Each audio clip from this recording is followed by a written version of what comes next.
Hello, people of my page. Welcome to my YouTube channel, Speak Truth to Lies.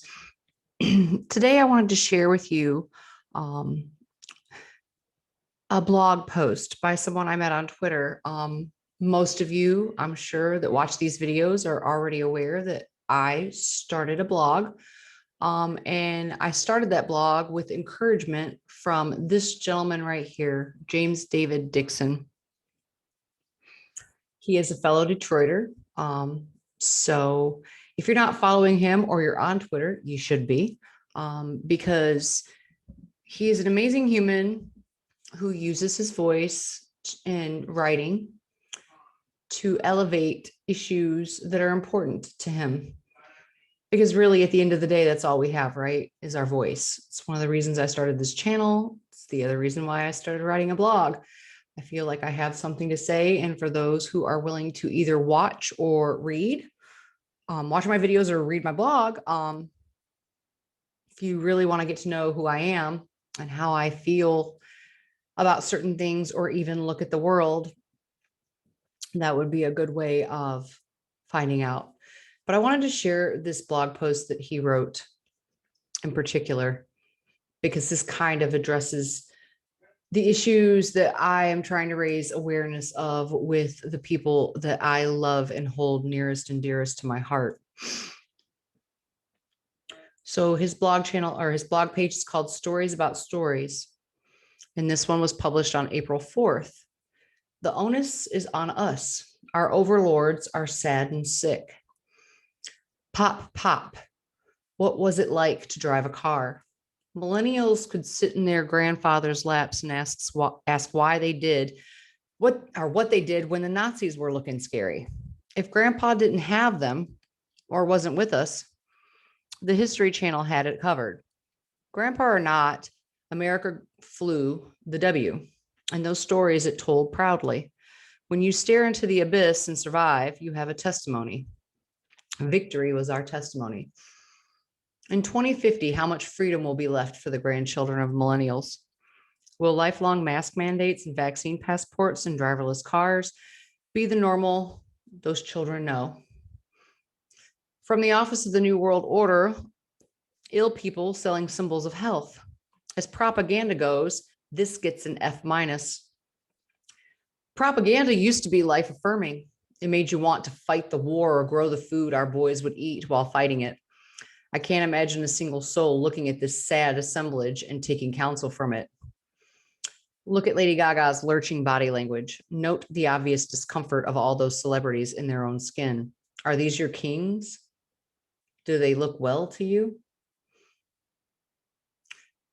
Notice the attempt to make freedom and getting back to your favorite places as conditional to posting an international symbol of health at the door of a business.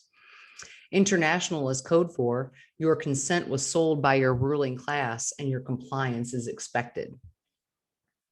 The freedom fight in 2021 looks different than Grandpa fought in the 1940s. For one, much of the battle has already been lost last year. This is a battle of the mind, not the body. A battle of brains is a tough fit in a sensitive, weak-minded era where people look to cancel more than to conservate or conversate. And he's not wrong. I have made videos about what they're trying to do with our children in schools. And James Lindsay just wrote a brilliant article about what's your woke breaking point.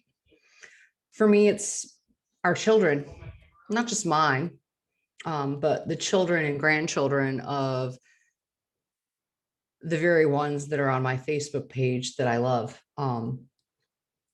Many from different backgrounds, different ethnic backgrounds.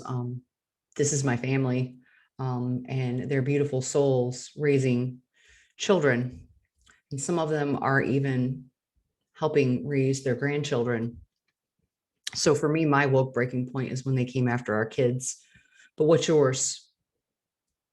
It's a question of principles at this point. What principles do you hold near and dear to your heart that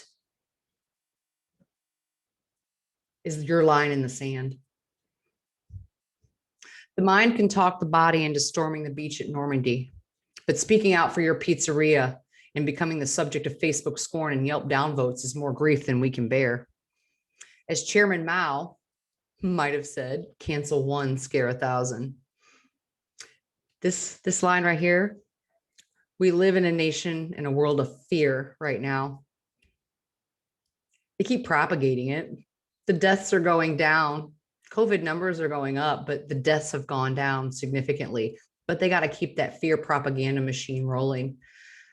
Because remember, a society controlled by fear, a society that lives in fear is a society easily controlled. So who is going to speak up and say no? What is your no? Who else do you trust to do that work? What world will exist in 2050, and what will you have to say for yourself then?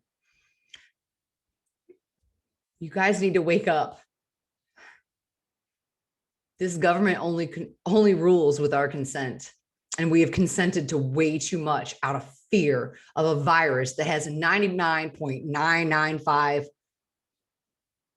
survival rate.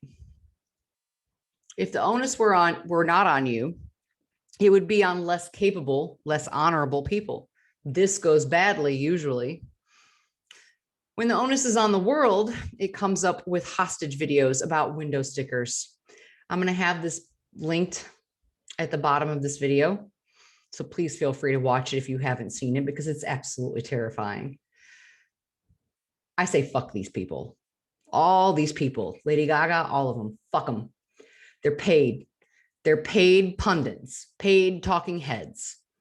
I'd be hard pressed that any of them believe the shit that they're spewing in this video. But who cares? They're saying it. They're saying it to get you to comply, obey. When the onus is on them, all the world is a victimhood support group. In their world, there is no winning. There is no growth. There is just the greater good and talking points in furtherance. Their work feeds egos, but not souls. They are not capable, which means you must be. The onus is on us. He's not wrong. If all you have is your voice to speak up, speak up. Because the world that we live in now, is this really the world we want to leave to our children? We have sacrificed an entire generation of kids for the illusion of safety. These kids are going to grow up broken. And as we can see in the media right now, and all the events that played out over last year, broken people hurt people. Because it's all they know. Like I said, my woke breaking point was kids. When you start coming after our children and you want to teach our kids in school that this country is horrible and hateful, and you want to teach our children that the color of one's skin is associated with their identity and it's the only thing that matters.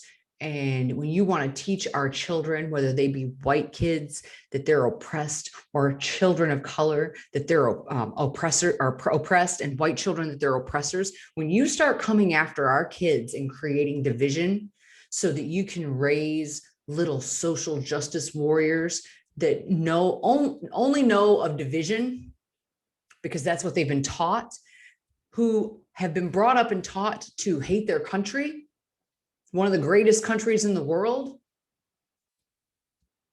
where you actually have the right to say that you hate it and not get stoned to death for it, we have a problem.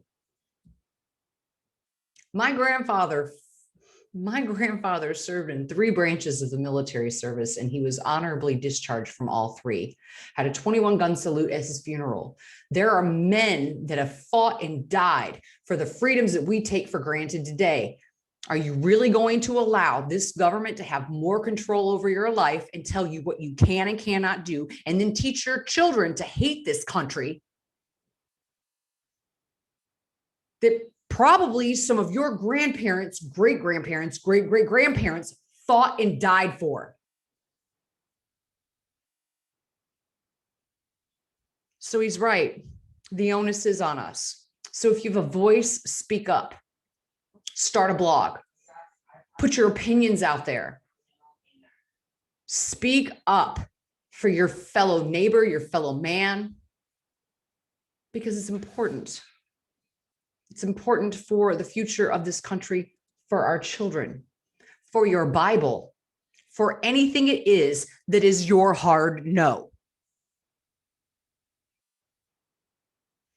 Until next time, my friends, remember, hypocrisy is everywhere. Speak truth to lies.